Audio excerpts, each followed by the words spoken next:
All right, we're going to talk today about leveraged activities for lead generation in the financial services, legal services, and real estate space.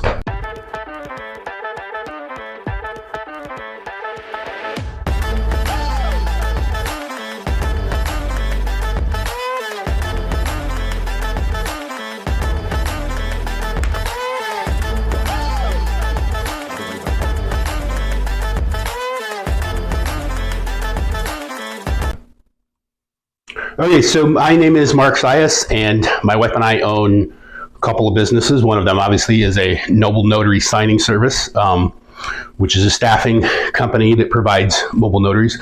We also offer financial services as well. So we have an insurance company, and I should mention that we have almost no ad spend for inbound lead generation because of the different marketing things that we do. So that's a little bit about me.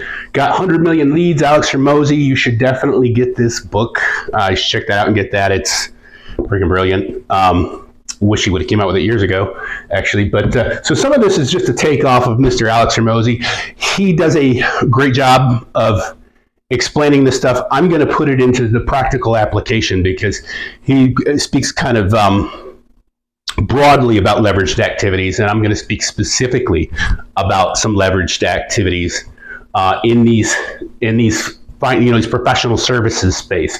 So first of all, what do I mean by high leverage versus low leverage? Well, that's a pretty simple concept. So when you have low leverage, the amount of input or work or time and work that you were putting in is greater than the amount of output that you're getting out. And the output, of course, equals leads, which equals money. If you do activities that are leveraged, you are going to have less input and greater output. So less time, less cost, less money, less work for a greater reward. That's what we're going to talk about. That's what we want to focus on. I should mention that if you do nothing, if you do no low leverage or no high leverage, you don't get any results, okay? It should go without saying, but if your business philosophy is to just kind of let the business come to you, well, that's a bad place to be in business. So at the end of the day, you're going to have to do some of these activities.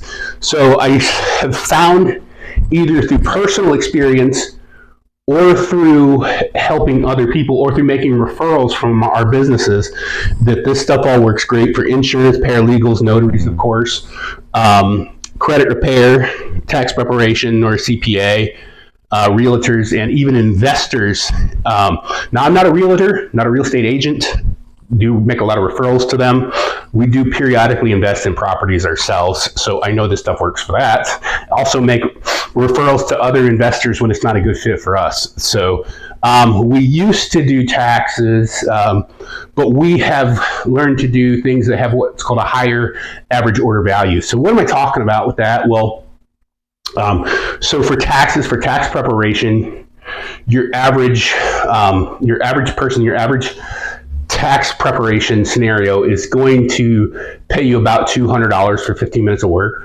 That's pretty good, but we've actually know that in the insurance space, you can make in that same time, if you have the lead flow coming in that time, you can make anywhere from 3 to 10 times that. So that's why we don't do taxes anymore. We don't really do credit repair anymore either. There are things about credit repair that I like, that you have kind of revolving clients. That is nice.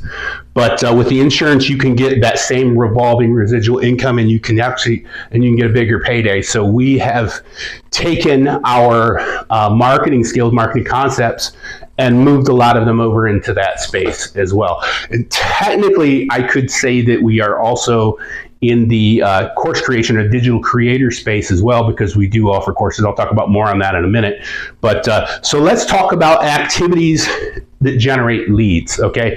First, let's talk about the low leverage activities, the ones where you're putting a lot of input in, but you're not getting a lot of output. Now, I'm not saying don't do these. I'm just saying that if you're doing these, they are probably the least effective. And that would be cold calls, flyers, door knocking, and even buying leads. Buying leads I put in there because it comes at such a high price that it's restrictive. It's low leverage in the restrictions that it places on you, and you're not in control of that lead flow. So to me, it makes it a bad deal. Okay, so now if we go over to high leveraged activities, well, there is search engine optimization is a good one. And I had to put search engine, not just have a website, because any Tom, Dick, and Harry can have a website, but the point of the website is to be a functional website. It's to functionally generate leads for you. So you need search engine optimization. And you can do that on a local level, and you can do it on a grand scale. I would say even locally, we could factor in with that, like your Google Maps now, or Google Business Profile would be one of the things that we could factor into that. Email marketing, and Hormozi talks about one-to-one versus one-to-many. A lot of this stuff falls into that one-to-one category, low leverage, where one-to-many, high leverage. So email marketing, nearly free and can be done at scale, so one-to-many. And of course, paid ads, which these things, all of these things, there's more skill required. This is why people tend to do the low leverage things instead of the high leverage things. It's because there's more skill. And then of course, DMs. I'm not this does work. We do it. Not my favorite thing to do. Okay. Why? Because a lot of people are doing it, and it's starting to become distasteful. Now, there are tasteful ways to do DMs for sure, and we do. Still not my favorite thing, but the reality is that you can DM and get more leads doing it that way than you can doing cold calls. So it would be a higher leveraged activity. So again, the thing that I think, the reason why most people go to here and to here is because this doesn't require a lot of skill set. This requires more skills. Now, I would say though, with cold calls, it is advantageous to learn how to sell over the phone, even if it's just selling an appointment, getting an appointment booked. It is very useful skill set to learn how to sell over the phone, because if you can sell over the phone, you can sell in person, you can sell in your ads that you create. So it is a useful skill set, but you should not stay in that lane. So, but these things require software, and they require some technical skills to get them down right. Now, of course, in time, all of these would become leveraged activities if you were paying somebody to do them right, not just do them, but do them right. What happens with a lot of small businesses that we see is they hire somebody to do some of this stuff, and they do it wrong. Okay, they charge an awful lot to do this stuff, and usually on a monthly, and they do it wrong. Especially these two, paid ads and search engine, do it wrong, overcharge for it. And the crazy thing about those things is they're really not that difficult to learn. There's a bit of a learning curve to it, but it's not that difficult to learn. So we have, as a notary agency, have obviously used all of these and know that the success of those has in fact carried over to these other verticals as well, which is why we decided, well, why don't we increase our average order value by offering a higher level of service or a higher ticket service, which is what we've done. We've kind of done that low-key in the background. So what we do, let me talk about courses. Okay, so we principally offer courses in the notary space. The reality is that those courses and what those pertain to could be applicable to any business.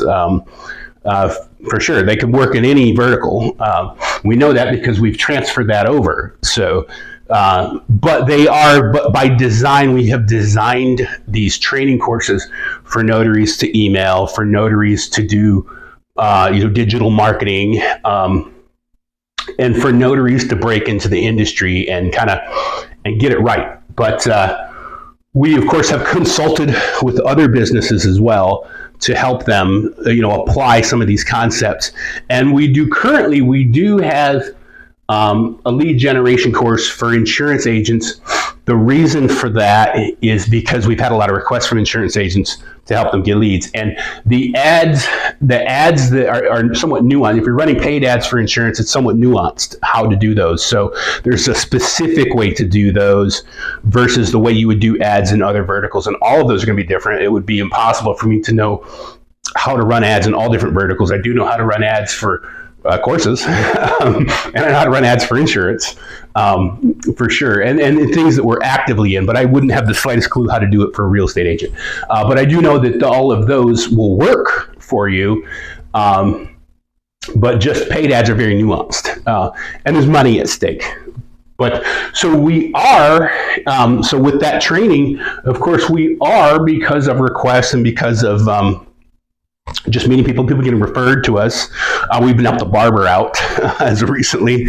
But because of people getting referred to us and asking for our help with this, we are in the process of making something that's a little more, I don't want to say generic, but a little more one size fits all than just the notary. So a digital marketing for small business owners, something that can apply to a lot of these different verticals and explain how it would work in those scenarios. We're in the process of doing that, putting that together, but I wanted to just put this together to just introduce this concept to you. I hope you like it. If you want to see more of this in action or real live examples, you can actually watch this next video where I do a walkthrough on an email marketing scenario. So that's it for today, guys. Thanks for watching. Like, subscribe. We'll see you in the next one.